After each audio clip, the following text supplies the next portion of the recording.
Zachary Kanfer. Said this is writing games in Emacs. So I think that games are a really good thing to start writing when you're new to a language or a framework. And there's a couple reasons. One, you have this existing design, right? You don't have to think about what am I going to make? What is the reason? How am I going to do it? All this kind of stuff. And at least for me, it also helps me kind of get past imposter syndrome. Like, well, no one's going to want to use this. It's like, I don't care. I'm writing Tic-Tac-Toe. I'm writing, Minesweeper. Like anything. It's like, this can be neat, even if it's not like the next like Facebook or whatever.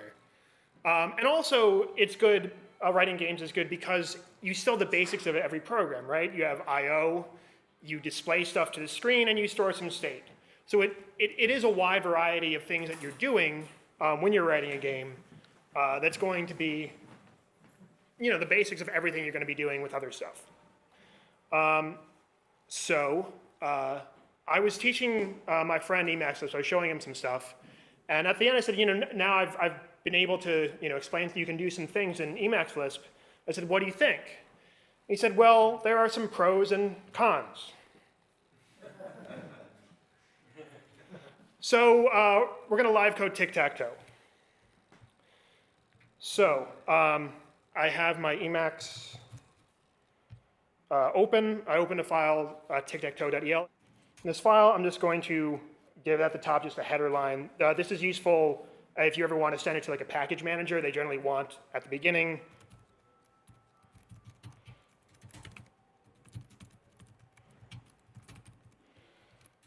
And okay, so our goal right now is we're going to have an Emacs buffer, and we're going to be able to play Tic-Tac-Toe in it. So there's going to be 2 players. We're not writing an AI. So you're going to start playing. It's going to draw a board, and you're going to be able to go and put an X, and then the other player will put an O. So we're just going to jump into it. The first thing we're going to need is an Emacs buffer for Tic-Tac-Toe.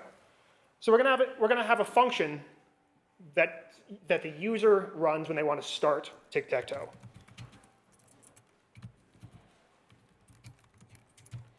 And I'm kind of coming at this from explaining it for very beginners, because it seemed like there were a lot of people that were fairly new to programming Emacs Lisp. So there might be things that you guys already know, but I'm hoping this is useful for people that are fairly new to eLisp. So making this function called Tic-Tac-Toe, I'm going to give it a docstring. And this is the function that we want the user to run when they want to play Tic-Tac-Toe. So that we want them to be able to type MX Tic-Tac-Toe. And to be able to do that, to state to Emacs, this code's all online. So don't worry about typing it in. If you want to follow along, if you go to zck.me, there's a link at the top. Whatever you guys want to do. Right, so we want this function to be able to be called MX type Tic-Tac-Toe hit enter. Most functions in Emacs don't work that way, so the default is to not do that. But if we type interactive, call interactive in the body, that lets it be called that way. So now we're going to move to this buffer called Tic-Tac-Toe. So we call switch to buffer and then the buffer name. Now this is going to, if the buffer already exists, switch to it. If it doesn't exist, it's going to create it, which is exactly what we want. We don't care whether there's already one, just go to it.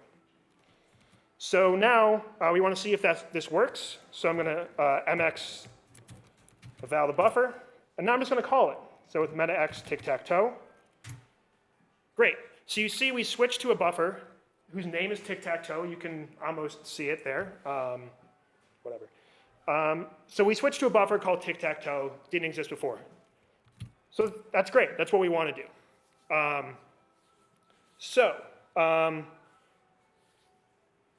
If we're going to play the game, the one thing we need is a board, right? That you can't do anything if we don't have the actual Tic-Tac-Toe board. So what we're going to do is we're going to set up a place to have the board. Use def var, so it's a variable. Tic-Tac-Toe board, going to default it to nil. And just going to give it a docstring.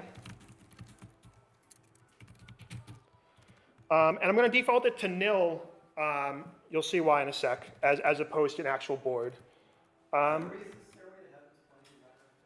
just trying to text. Unfortunately, we don't have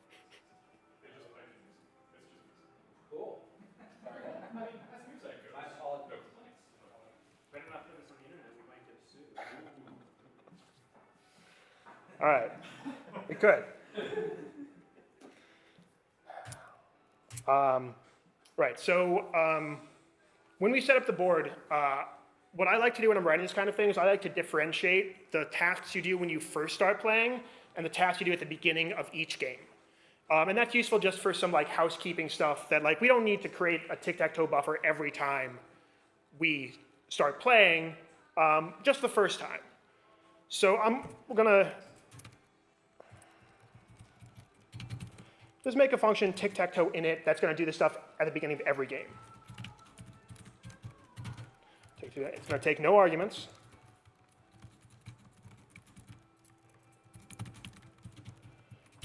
And so what did we want to do in here? We wanted to set up the board, right?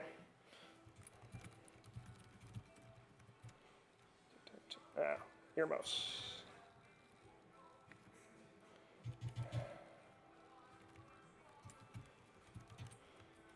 All right, so the tic-tac-toe board itself, it's this 3x3 like array, right? So you would think you would want a two-dimensional array or vector of some sort, but unfortunately, Emacs Lisp doesn't have 2D arrays, just 1D. So we're gonna just hack it, right? So we're just gonna make a vector of the right size and then deal with how we're getting things in and out of it later. So make vector function creates a vector. I know it has two args. The first arg is the size. The second arg is the default, what it pre-fills every slot with. So we could put 9 here, right? We know a tic-tac-toe board is of size 9, but kind of as programmers, we know that magic numbers are bad.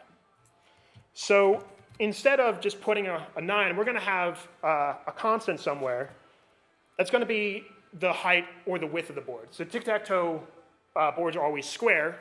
So let's just have the length or width be a constant. So let's do that.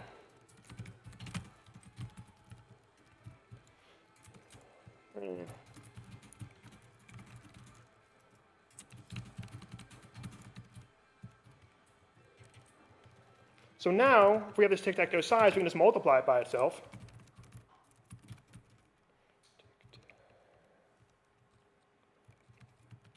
Tic-tac-toe size. Okay, so that's the size. And then the other argument is just the value to put in every slot. So I'm going to store characters in this to make it really easy to deal with. So we're going to start with just a period character. So this question mark / period is the way you refer to a character literal in Emacs. The same way that string literals are like double quote a string double quote, this is just a character literal. Okay, so now tic-tac-toe init, we're setting up the board, what hopefully is the right size, and we're putting period character in each one. So let's see whether that worked. So I'll eval my buffer, and invalid read syntax somewhere. If anyone sees it, let me know. I do, thank you. Okay, cool, so now it evals. So now we call tic-tac-toe. We're still switching that buffer, but we're not getting a board. Because all we did is we made a variable that stores the board. We didn't actually put it anywhere. So let's see if we did that right. So if you do Control-HV, you can describe a variable. So you type in the name of a variable, and it'll show you the value. So tic-tac-toe board. And so tic-tac-toe board's value is this array with a bunch of 46s in it. Now 46 happens to be the ASCII value for period. I know that because I looked it up. So we know we're getting the right thing. And we also see the documentation here, which is nice. So cool. So we're setting it up. But after we set it up, right, so in this tic-tac-toe init, we set up the board. It doesn't do us much good just as a board. We're going to want to print it. So let's just call a function, tic-tac-toe print board. And now let's go to the bottom and just define it. Tic-tac-toe print board, no args. Actually, I'm sorry, missed one step. So one other thing that we're going to do, when you're doing stuff in Emacs, there are these things called major modes. So you see down here in the mode line, we're right now in the Emacs Lisp major mode. And major modes do a bunch of things. One, they do colorizations, like you see how some things are purple, some things are blue, like keywords. And then also, you can rebind keys, do all this other sorts of setup stuff. So we want one of these because it doesn't make sense. We want special things that happen when you are in this mode. Instead of just, like normal, we want to just be able to set specific things. So we're going to make a major mode. And instead of starting a major mode from scratch, what we're going to do is we're going to take an existing one, and we're just going to extend it. In Emacs, that's called deriving from it. Define derived mode. So next we give it the mode name, Tic-Tac-Toe Mode. Next is the mode we're deriving from. Special mode. This is a mode built into Emacs. It's pretty much for this extending, deriving from thing. And then the next argument is what goes in the mode line down here when you're in that mode. Why are you coming from special and not fundamental? Is there a special give more? Yeah, there's some things that special does that I can show you once we get into it. Yeah, and special is kind of built for this, like extend, derive off me. But you could do it either way. It's just, what are the things that special mode gives you or fundamental mode. So now we evaluate. So now if we go tic-tac-toe, and what? I didn't what? Into that, oh, okay. I started print board, but didn't actually define it. So just remove it for now. And you're right. So once we switch to the buffer, we want to go into the mode. So this says, put this buffer that we're currently in, put it into tic-tac-toe mode. So now, when we're on tic-tac-toe, you see down here it says tic-tac-toe, so that means we're in tic-tac-toe major mode. And one of the things that special mode gives you is it's immutable. You can't just type into it. There's other things, but this is kind of one of the things that I'm using it for, is the buffer is read-only, which makes sense because when you're playing a game, you don't want something to just come in and write, I win. So let's go back. So now, we know that mode is working. We were setting it up properly in that mode. So now we want to go back. What we had just done is we created the board. And now we want to print it out into that buffer. I'm going to call tic-tac-toe print board. And now we're going to define it. Print board, no arguments. And so what we need to do to say, hey, I know the buffer is read-only, but it's cool. I know what I'm doing. Let me put stuff in it. So we need to bind we need to use let to bind inhibit read-only to true. So let binds a variable or variables for just the body of the let. So inside these parens here, inside this color block, read-only is going to be true. So that means we can put things into the buffer. And then once it exits that, read-only is going to be whatever it was before, and you're not going to be able to put things in. So, so when we're printing the board, So for the important thing is that here, the let is actually changing the variable of that variable rather than making a local variable that has nothing to do with the read-only. depending how you look at dynamic scope. Well, but to work at all. If it made a new variable called that, it wouldn't allow you to print that in there. Sure. I mean, depending how it works internally, I'm not entirely sure of exactly how the dynamic scope is done. But either way, inside this body, we can put things into the buffer. So the first thing we're going to want to do is say, hey, if there's already stuff there, like the previous board, we're just going to want to clear it out. Because we don't want to deal with like moving through and saying, what's the 17th character in this buffer? Is it an X? It should be an X. So we're just going to say, wipe out the entire buffer. We're just going to print it. So erase buffer erases a buffer. And then what we're going to do is we're going to say for each row in the board, for each column in that row, put the thing in. So we're going to iterate over the rows with do times. Now do times, the first argument to it is this list. It's a little bit confusing. In this list, the first thing is the variable, like a for loop, like for I equals 1, whatever. So this is going to be I, or let's name it better, so row. And do times iterates from 0 up to whatever we give it here. But we already know what we want to iterate up to. Tic-tac-toe size. So this body is going to execute with row bound to 0, then 1, then 2. So inside the row, we want to go for each column. So same thing. Tic-tac-toe size. And so now we want to say, put in the value in the row column square. So we put things in a buffer with insert. So now we basically want to look up in that vector the right cell. But instead of doing the math here, what we're going to do is we're going to say, hey, let's just pretend tic-tac-toe. Because isn't that a better way to write it? Right? We don't have to like put in the knowledge of how to look into the vector everywhere. We're just going to say, let's make one function.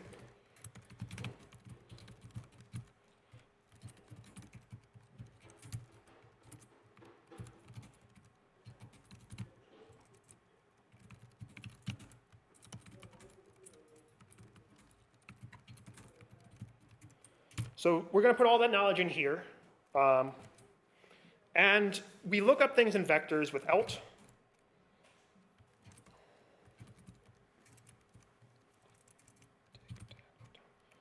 So we give it the vector to look in, and then we give it what position. So we want to go from 2 dimensions down to 1 dimension. And the way we're going to do this, so we want it to, I'm just going to say we want it to be this way. 1, 2. If that's the board, that's how we want to index it. And I'm not going to like walk through the math, but the way we do that, we add the column to the row tic-tac-toe size. So that, if you take my word for it, puts us in indexing in the right way. And you know what? While we're here, we just wrote get square. We're probably going to want to put things in to the board. So because we're thinking about it, we're going to write set square. Now I'm just copying and pasting this because it's very, very similar. So in addition to passing the row column, we also need a value. Change our doc string. Now instead of elt, we use aset. We still give it the board, still give it the index, and then just what to set it to. Okay, so we wrote get square, which should get us the right thing for print board and for other stuff that we're going to use later. So now this should work. So print board should print the board, and we're calling print board when we start a new game. So Emacs Tic-Tac-Toe, and we're printing things into the buffer. We're not printing 3 by 3 though, we're just printing 9 things in a row, because all we did when we inserted things into the buffer was we just put in another one. After every time we insert a row, we want to put a new line. So now, tic-tac-toe. So now, when you do Emacs Tic-Tac-Toe, we are printing a 3 by 3 board. So now we've got the board.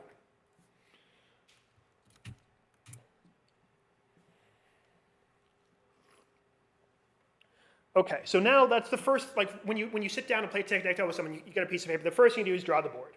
So we're doing that. The next thing you do is someone picks up a pen and draws an X somewhere. So they mark the board. So we're going to need a function to mark the board.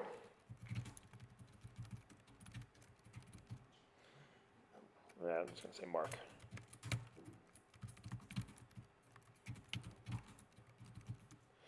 And the way we want this to work is we want to have this board and say, we're going to move the move point or the cursor somewhere into the board and say here.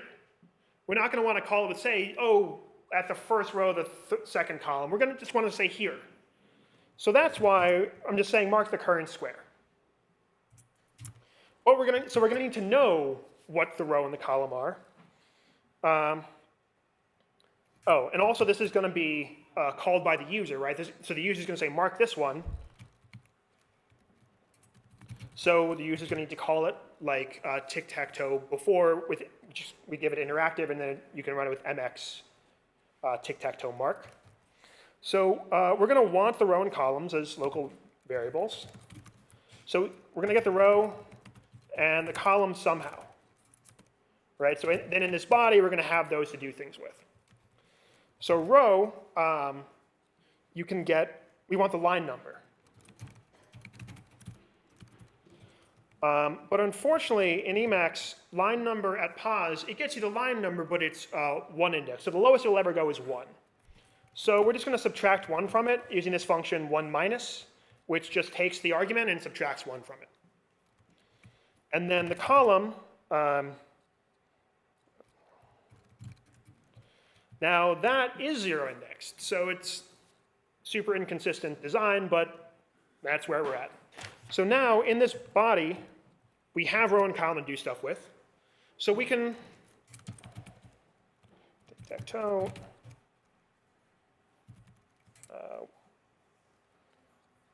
Set square. So we can set. Now let's just set it right now just to see if this works. Let's just set it to an X. Obviously we're going to want to change this, but for now,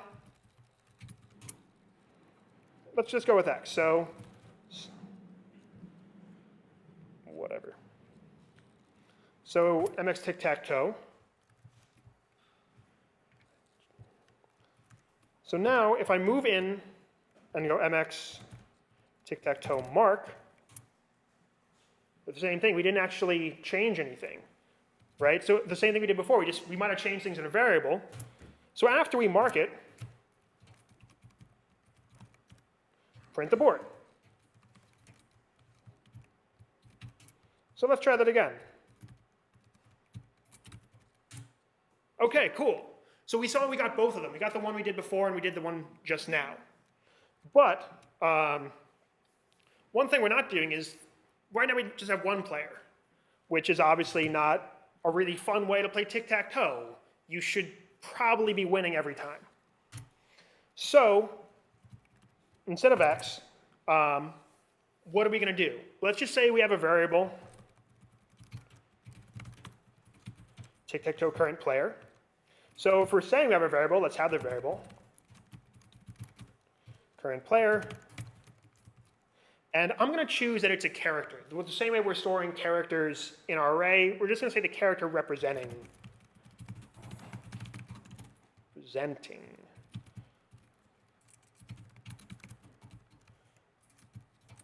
Cool.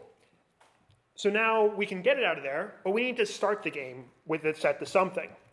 So when we start a new game in tic-tac-toe init, we're going to want to set the current player. We're always starting with X. That's how tic-tac-toe works. So we're going to start with set to X, but also every time we mark something in the board, we're going to want to switch the players. We're going to want to swap to who the current player is. So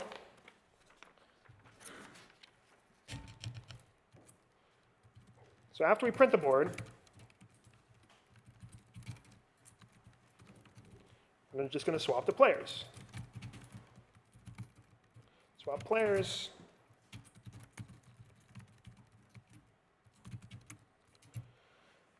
So we want to set the current player to what? We basically want to say if it's X, set it to O, otherwise set it to X. And their characters, so we compare them with char equal, so tic-tac-toe current player. So if it's equal to X, set it to O, otherwise set it to X. So now, if we eval that, we start a new game. So we go in here, tic-tac-toe mark. So X, good. So we set it up properly. So now, tic-tac-toe mark. So now, if we've done it right, this should be no. Cool. So we can go back and forth. We can, I can play and you can put it in, and then we can just keep going that way.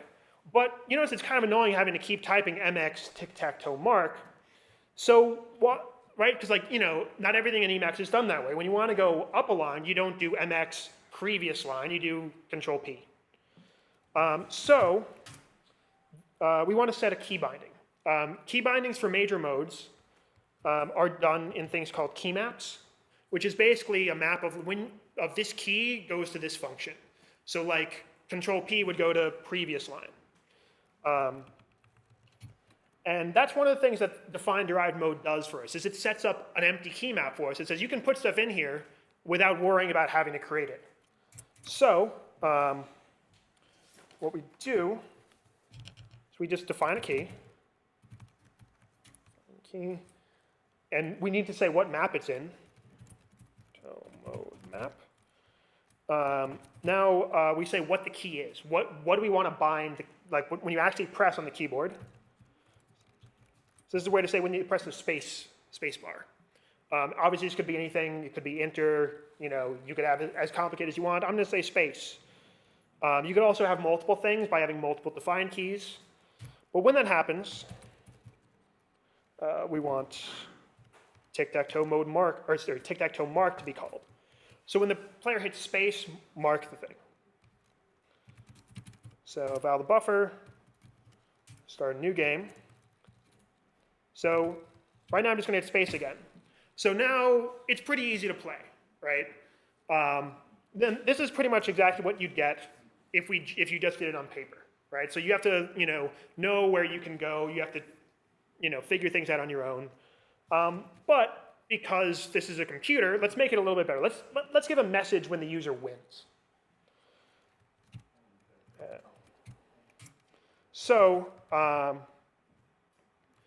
When do we want to check for that, right? When do we want to check if the user's won? I'm going to say whenever someone marks something, we're going to want to check to see whether the game's over before we swap the players. So basically when the game's been won, I'm going to say we want to put something in the mini buffer.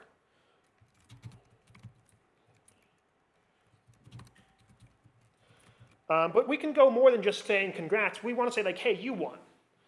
And we can do that. Message does something cool that many language, pretty much every language has, like printf for formatted printing. So we do this %c and then give it another arg. That's a character. It's going to take that character, whatever happens to be the value of this, of tic-tac-toe current player, and it's going to put it in there. So when the game's been won, say the current player won. It's pretty simple. But obviously, we need to define this. And this is because I want this to be simple. This code's a little bit hairy, but that's just how it's going to be. It's been won. So we want this function.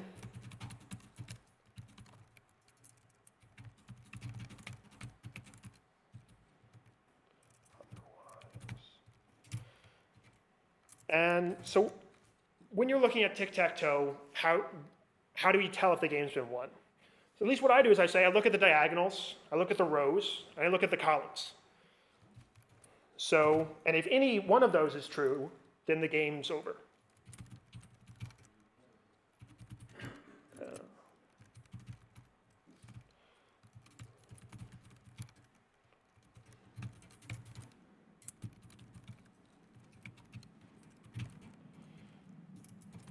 And obviously you have to define those. Diagonal win. And this, just look at each diagonal. So, so that's if either of them is true. So it's going to be or the first diagonal, the second diagonal. And this, how can you tell if three squares, if that mean if those three squares are a victory condition? I'm going to say if they're all the same player. You can't just say they're all the same, because when it starts out, every row is the same, every column is the same. I might as well use the one that just been put, since you might as well just hit that one row, one diagonal, one column, because it hasn't been one the previous step. What do you mean, just one row? Same might work, right? Each turn I put, Right. you know, if it hasn't been one already, the only way it's gonna win is the X I just put is one of those. We could do that. I'm going to write it a little bit more functionally, or I don't know, functionally, a little bit more like, we're just going to say if there's any diagonal one. Not if there just was currently a one in the last move, but if there just happens to be one at all. So I'm going to say if all three are the same player, that means that that's a win. And before we go and define that, what are we passing to it? What do we want to pass to it? I'm going to say the three squares, right? If these three squares are all the same player, then we can say that it's been won. Tic-tac-toe. So that's where our get square comes in handy. And so that's the 0, 0, 1, 1, and 2, 2 are the three things on that diagonal. And the other diagonal is basically the same, except instead of 0, 0, you have 0, 2, 1, 1, the center, 1 still the same, 2, 0. So that's our diagonal win. Tic-tac-toe row win. Now, instead of doing the same thing 3 times, I'm just going to say iterate over all the rows. And if any one of them is all the same player, then we're going to say that we've won. So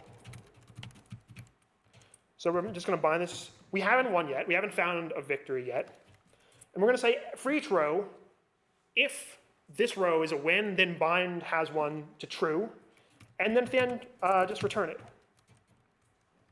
So we're iterating over all the rows. We've done that before. Do times row tic-tac-toe size. So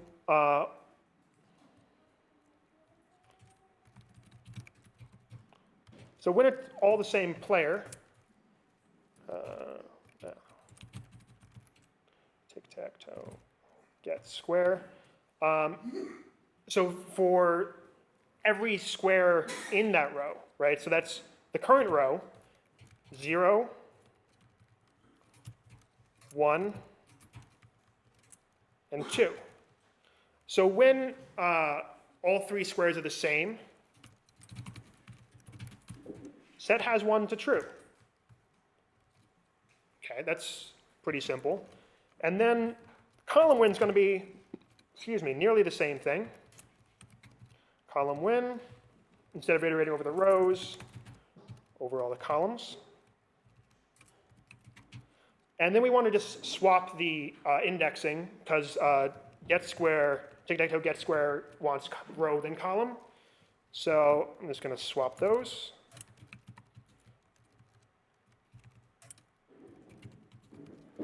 Cool. So now, we still haven't defined tic-tac-toe all same player. Same player. And this takes in 3 things, square 1, square 2, square 3. And remember we wanted it to not just be if they're all the same, but all the same and a player. So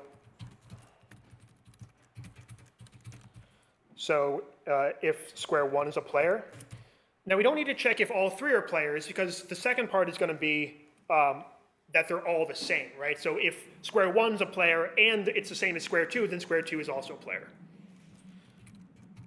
So those happen to be characters, so char equal square 1, square 2.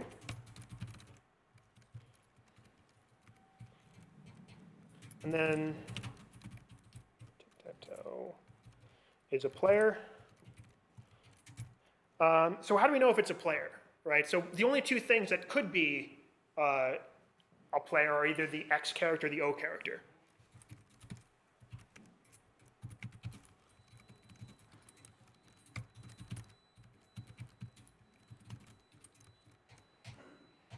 Okay, so where are we at? So we just finished Tic-Tac-Toe as a player, which we wanted for Tic-Tac-Toe all same player, which takes 3 squares and tells you whether they're both a player and they're all the same. We needed Tic-Tac-Toe all same player for these 3 column win, row win, diagonal win. And we needed that to see if the game's been won. And we used game has been won up here when we mark something.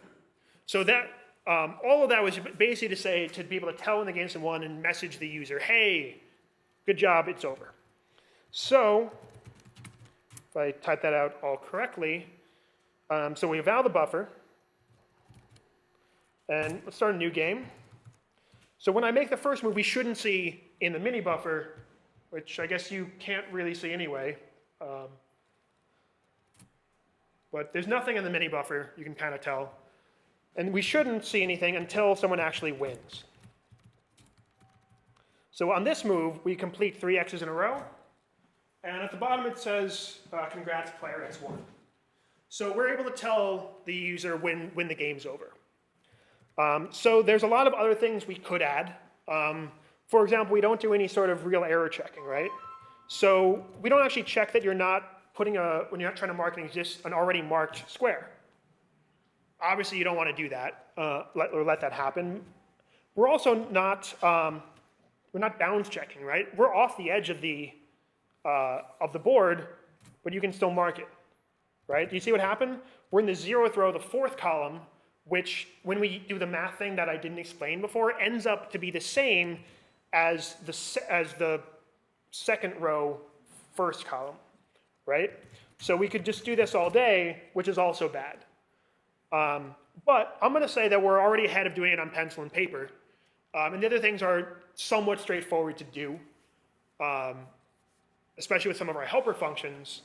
So I'm going to say that we're ahead of paper, so we're pretty good. So I'm going to say that we're done and take questions. Thank you.